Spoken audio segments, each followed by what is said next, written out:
వెతలు తీరును కృపలు దొరుకును సాటి లేనిది యేసుని నామం యేసునామమే మధురం మదిలో తలచిన ధన్యం యేసునామమే మధురం. ప్రభువునందు ప్రియమైన దేవుని బిడ్డలారా, నేటి వాక్య ధ్యానం కొరకు సహకారం ఇచ్చిన కుటుంబం ఏలూరు చాణక్యపురి కాలనీ నివాసితులు ఒక విశ్వాసి గారి కుటుంబం సహకరించారు. ఈ కుటుంబాన్ని ప్రభువు దీవించి ఆశీర్వదించినట్లుగా ప్రార్థన చేద్దాము. తలలు వంచండి, ప్రార్థనలో ఏకీభవించమని మనం చేస్తున్నాం. మమ్మలను మిక్కిలుగా ప్రేమిస్తున్న తండ్రి, వందనాలు, స్తోత్రాలు. మీ దాసురాలు దాసుడు వారి కుమార్తె ఇచ్చిన ఎపిసోడ్ సహకారం కొరకై మీకు కృతజ్ఞతలు. డిసెంబర్ లోపట బైబిల్ పూర్తి చేయాలనుకుంటున్నాము. ఎపిసోడ్ సహకారులు ఒక్క పర్యాయమైనా ముందుకొచ్చి సహకారం అందించుటకు సహాయం చేయండి. మాకు వర్కింగ్ హ్యాండ్స్ కావాలి ప్రభు, సహాయం చేయండి. ఘనత, మహిమ, ప్రభావాలు మీరే పొందండి. నేటి వాక్య ధ్యానం ద్వారా మమ్మల్ని ఆశీర్వదించండి. యేసు దివ్య నామమున వేడుచున్నాం తండ్రి, ఆమెన్. ప్రియమైన దేవుని బిడ్డలారా, పేతురు గారు రాసిన మొదటి పత్రిక 4వ అధ్యాయము మీ ఎదుట ఉంచుకోనండి. పేతురు రాసిన మొదటి పత్రిక 4వ అధ్యాయం మొదటి వచనము మనము చదువుకున్నాము, ధ్యానించాము. 2వ వచనం నుండి మనం ధ్యానం కొనసాగించాలి. ఈ మొదటి 2 వచనాలు క్రీస్తు శరీరమునందు శ్రమపడుట అనే గొప్ప అంశాన్ని మనకు జ్ఞాపకం చేశాయి. ఏ విశ్వాసి అయితే శారీరక శ్రమకు భయపడక నిలబడతాడో అట్టివాని మీద పాపము రాజ్యము చేయదు. ఆత్మీయ జీవితంలో అతడు లేక ఆమె రాజీ పడనక్కరలేదు. క్రైస్తవ జీవితంలో దేవుని పిలుపు శ్రమపడుట కొరకే. ఇప్పటి క్రైస్తవ్యం ఆశీర్వాదాల క్రైస్తవ్యంగా మారిపోయింది. ప్రాస్పరిటీ గాస్పుల్ ఉన్న చోటకే మనుషులు పరిగెత్తుతున్నారు. ఆశీర్వాదం దొరుకుతుంది, ఐశ్వర్యం దొరుకుతుంది, సంపద దొరుకుతుంది, మేలులు దొరుకుతాయి అనే ప్రచారం ఎక్కువయ్యి దేవుని యొక్క వాస్తవమైన బోధ మరుగున పడిపోయింది. విశ్వాసులు ధరించాల్సినటువంటి ఒక ప్రధాన ఆయుధం ఏమిటో తెలుసా? శ్రమపడుట ఆయుధంగా ధరించాలి. ఆయుధం ఎదటవాన్ని శ్రమ పెట్టడానికి, కానీ ఇక్కడ ఆయుధం తాను శ్రమపడుటకు చిత్తమును ప్రకటించుట. కనుక శరీరము శ్రమ అంగీకరించబడుట. బైబిల్ గ్రంథాన్ని మీరు చూస్తే అబ్రహాము అను విశ్వాసుల తండ్రి యొక్క జీవితం మొదలు బైబిల్లో ఉన్న ఇంపార్టెంట్ క్యారెక్టర్స్ అంతా కూడా శరీరమందు శ్రమపడుటకే మొగ్గు చూపారు. ఎప్పుడైతే మనం శరీరమందు శ్రమపడుటకు ఇష్టముగా ముందుకొస్తామో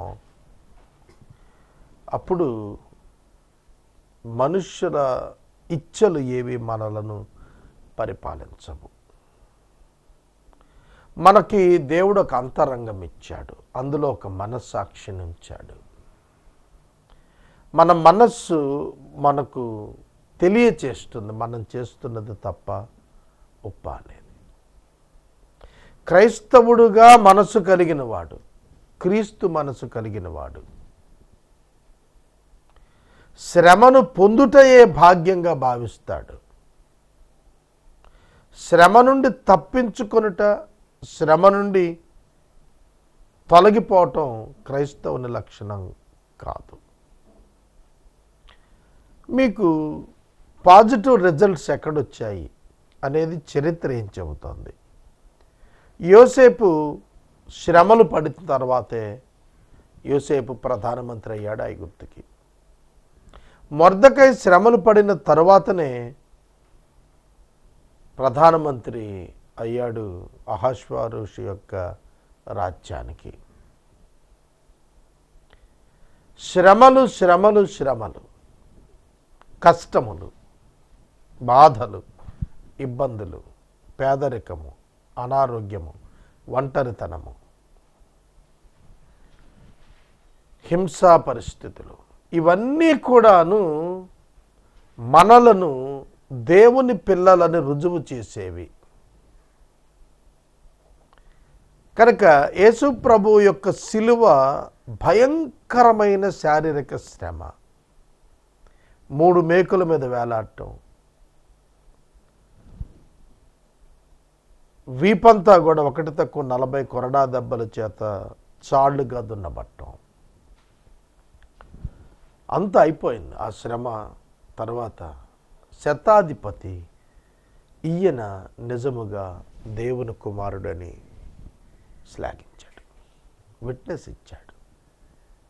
he changed his life, he committed his life to Christ. క్రీస్తుకు తన హృదయాన్ని ఇచ్చేశాడు. శిలువ శిక్ష నిర్వహించిన శతాధిపతి విశ్వాసిగా మారిపోయాడు.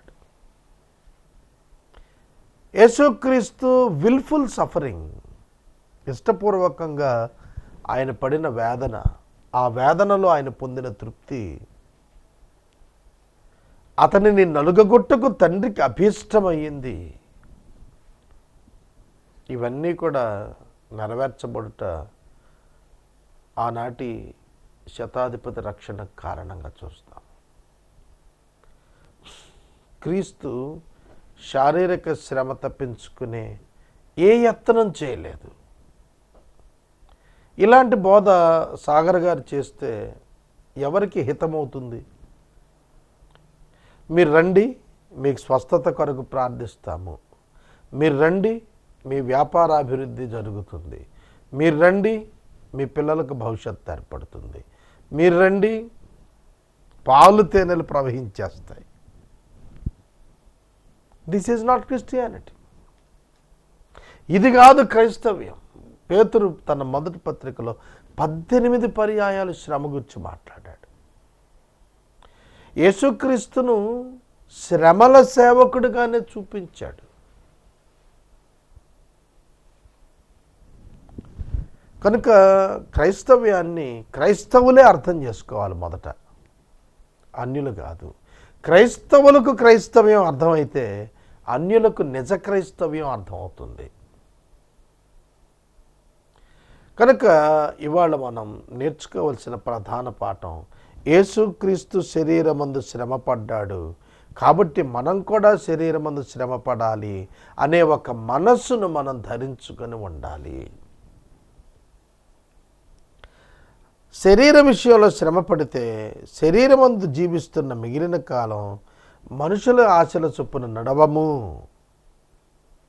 పాపము జోలి ఇక ఏమీ ఉండదు, దేవుని ఇష్టానుసారంగానే నడుచుకుంటాము. ఇదండి యోసేపును గురించి రాస్తాడు కీర్తనాకారుడు, ఇనుప సంకెళ్ళు అతనిని బాధించినవి అని రాస్తాడు. ఇనుప సంకెళ్ళకు కారణం ఏమిటి? అతడు సుఖాన్ని విసర్జించి శ్రమను స్వీకరించాడు. Sin gives us the pleasure and the righteousness demands us the persecution.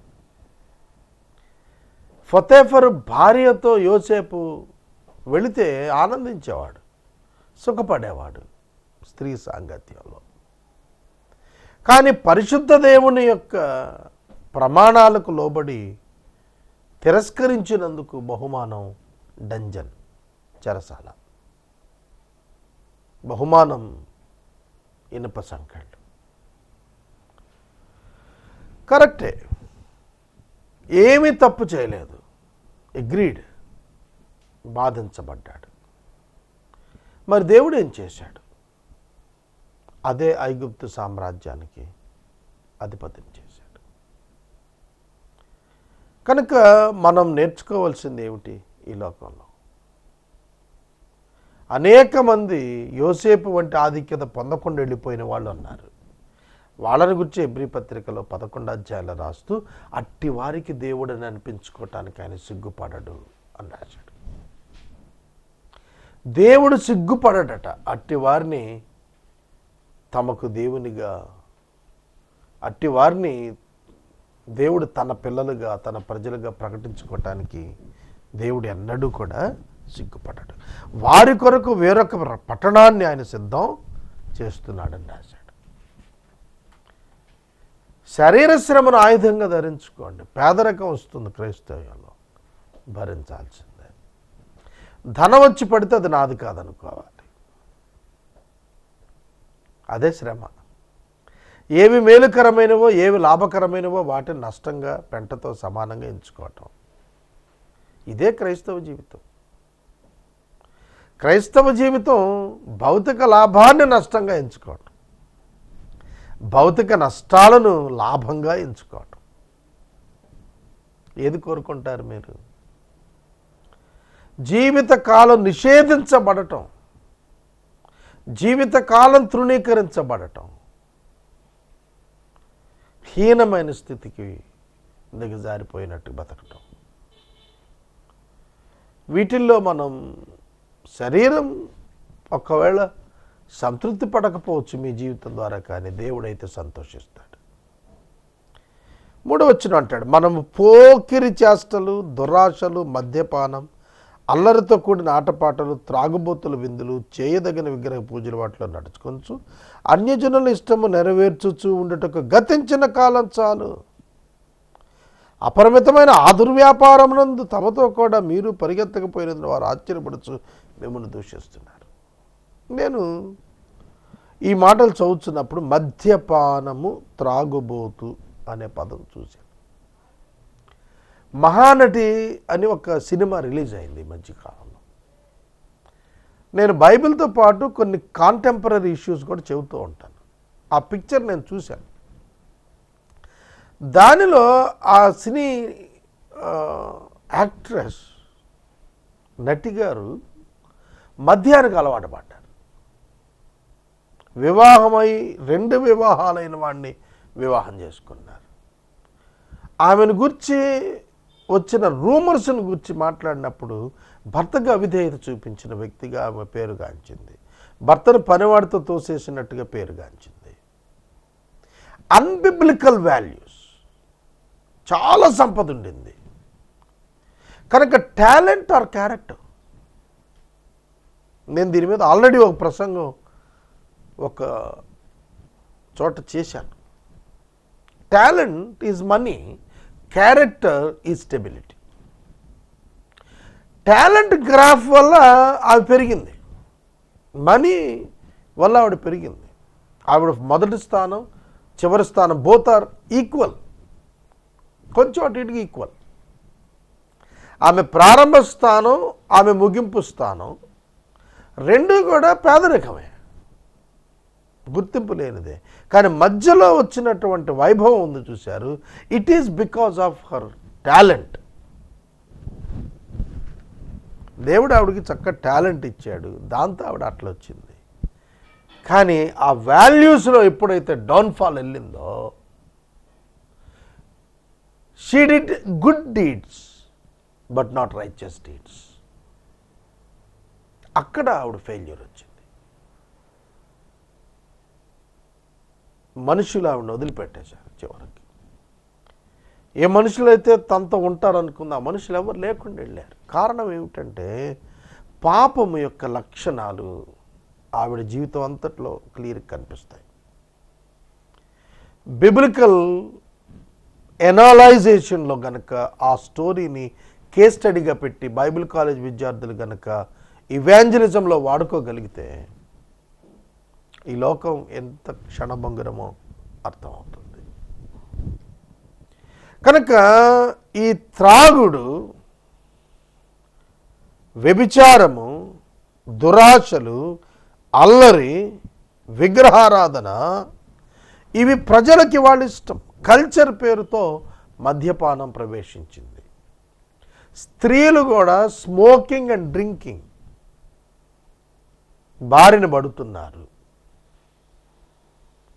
మద్యం అది దహించేస్తుంది, ఆక్యుపై చేస్తుంది మనిషి జీవితాన్ని, మత్తులోనికి తీసుకెళ్ళిపోతుంది, వాస్తవం నుంచి దూరం తీసుకెళ్తుంది, దరిద్రులు చేస్తుంది. మద్యం వెక్కిరింతల పాలు చేస్తుంది. బైబిల్లో ఎన్ని మాటలు రాశాడు, అవన్నీ కూడా నెరవేరుతున్నాయి వాళ్ళ. కనుక మద్యము మద్యము మద్యము, అల్లరి, పోకిరి చేష్టలు, అడల్టరస్ బిహేవియర్ చాలా భయంకరమైనటువంటి స్థితి. ఇది శిక్షార్హమైన జీవితం. They cannot escape. మీరు అపరిమితమైన ఆ దుర్వ్యాపారమునందు తమతో కూడా మీరు పరిగెత్తకపోతే ఆశ్చర్యపడతారు.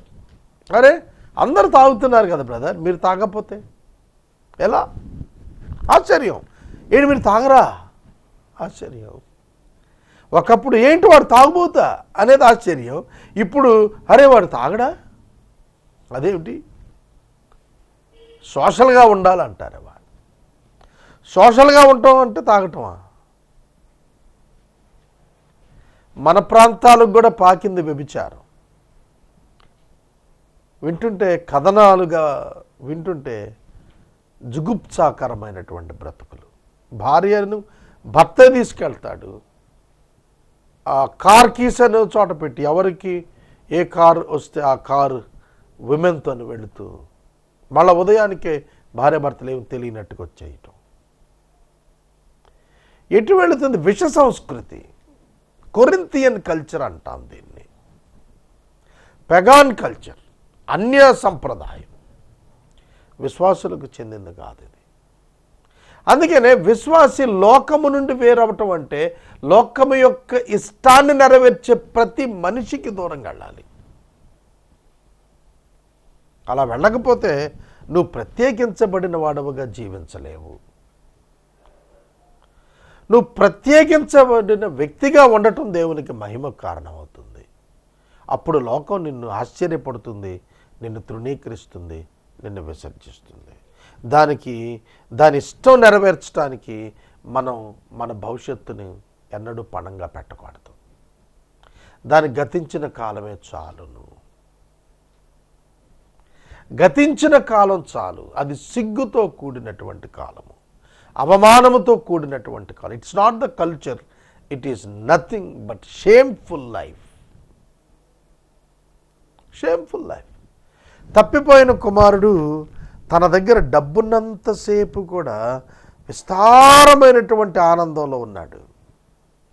అది దుఃఖ కారణం అనేది అతనికి అర్థమయ్యేప్పటికీ డబ్బంతా ఖర్చు అయిపోయింది.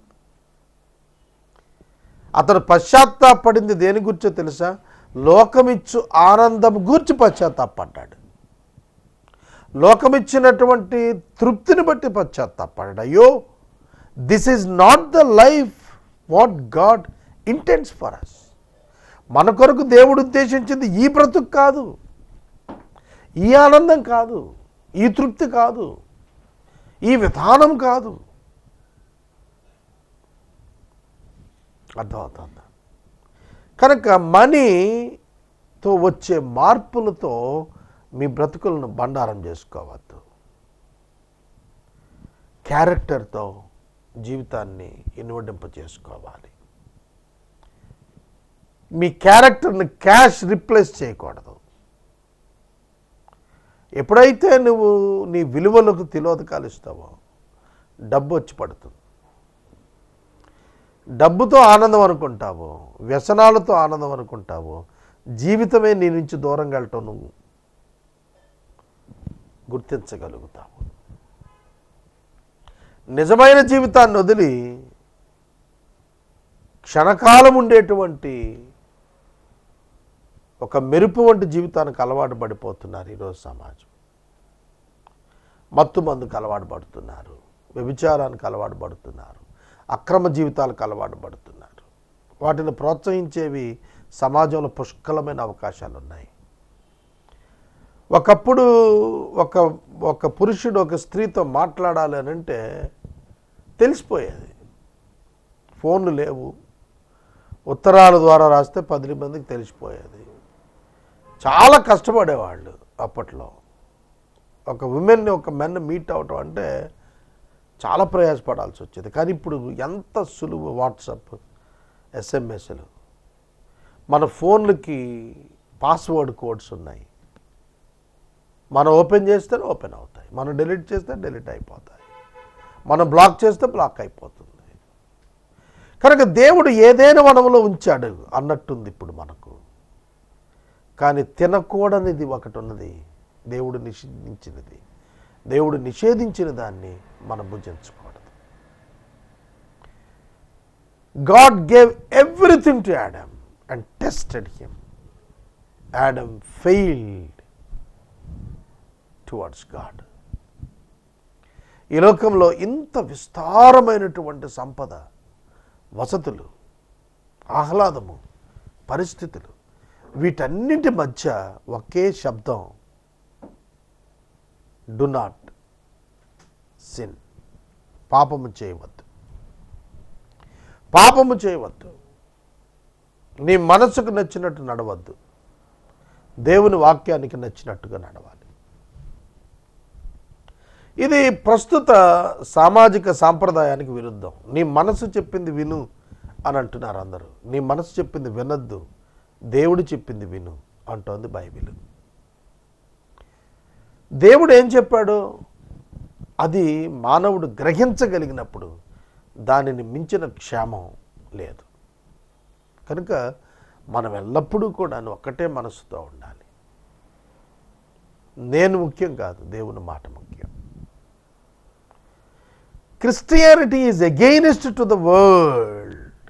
ఎందుకంటే ప్రపంచం అంతా కూడా తన మనస్సు మాట వినమంటుంది. మనిషి, నీవు నీ మనస్సు మాట విను, అంతకంటే గొప్పది లేదనే బోధ దుర్బోధ బైబిల్ ప్రకారం. నీవు దేవుని మాట విను మానవుడా, నీ మనస్సు మాట వెనకు, దేవుని మాట విను. దేవుని విధానం ఇది, దేవుని విధానం ఇది. పూర్వకాలం చాలు, పాపం కొరకు పూర్వకాలం చాలు, భవిష్యత్తును సాతానికి పాపానికి అప్పగించద్దు.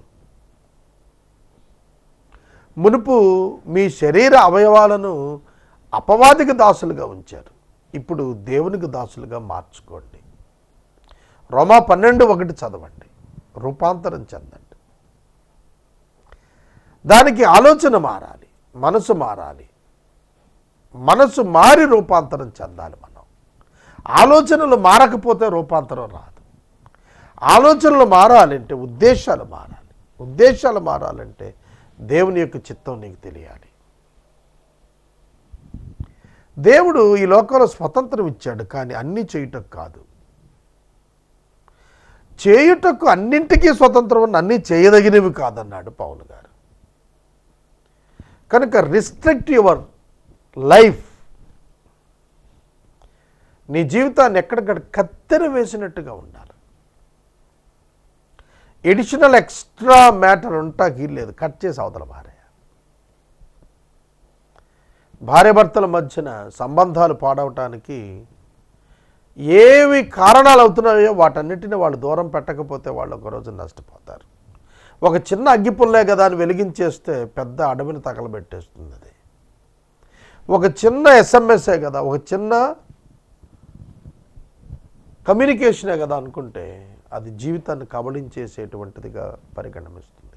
ఒక చిన్న మజ్జిగ చుక్క ఒక కడవడు పాలల్లో పడితే అది పెరుగుగా మారక తప్పదు. నీ జీవితంలో చిన్న పాపమును నీవు భావించి అలౌ చేసుకుంటే నీ పెద్ద జీవితాన్ని తగలబెడుతుంది. అందుకే సౌఖ్యముల నుండి శ్రమల వైపు నడవండి అనేది క్రీస్తు బోధ. ఇప్పుడు సంఘాలు ఏం చెప్తున్నాయి, సేవకులు ఏం చెప్తున్నారంటే, ఓ బ్రదర్, శ్రమల నుండి సౌఖ్యాలకు నడువు నాయనా అంటున్నారు. అది రాంగ్ టీచింగ్. సౌఖ్యాలు దేవుడు ఇవ్వలేనివాడు కాడు, కానీ సౌఖ్యాలలో దేవుడు పరీక్షించువాడు. ఇది నేర్చుకున్నప్పుడు మనం పడిపోము, పతనం కాకుండా మనల్ని మనం కాపాడుకోగలం. నేను రేపటి వాక్య ధ్యానంలో 5వ వచనం నుండి ధ్యానిస్తాను. నేటి వాక్య ఉపదేశానికి సహకారం ఇచ్చినటువంటి కుటుంబము చాణుక్యపురి కాలనీ నివాసితులు, ఒక విశ్వాసి గారి కుటుంబం సహకరించారు. సహోదరుడు సహోదరి వారి బిడ్డను ప్రభు దీవించును గాక. EEE పాంప్లెట్ ఒక్కసారి చూడండి. తదుపరి ప్రార్థిద్దాం.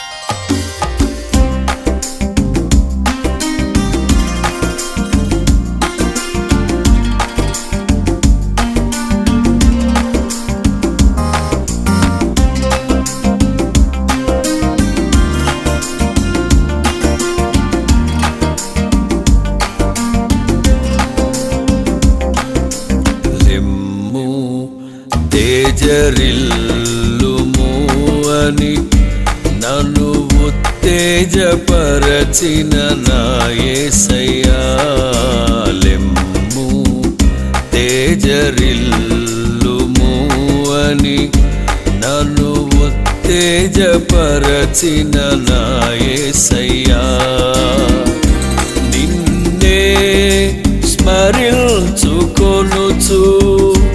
నీ సాక్షిగా ప్రకాశించుచు, రాజాది రాజు అని ప్రభువుల ప్రభువని నిన్ను వేనోళ్ళ ప్రకటించెదా, నిన్నే స్మరించుకొనుచు నీ సాక్షిగా ప్రకాశించుచు, రాజాది రాజు అని ప్రభువుల ప్రభువని నిన్ను వేనోళ్ళ ప్రకటించెదా.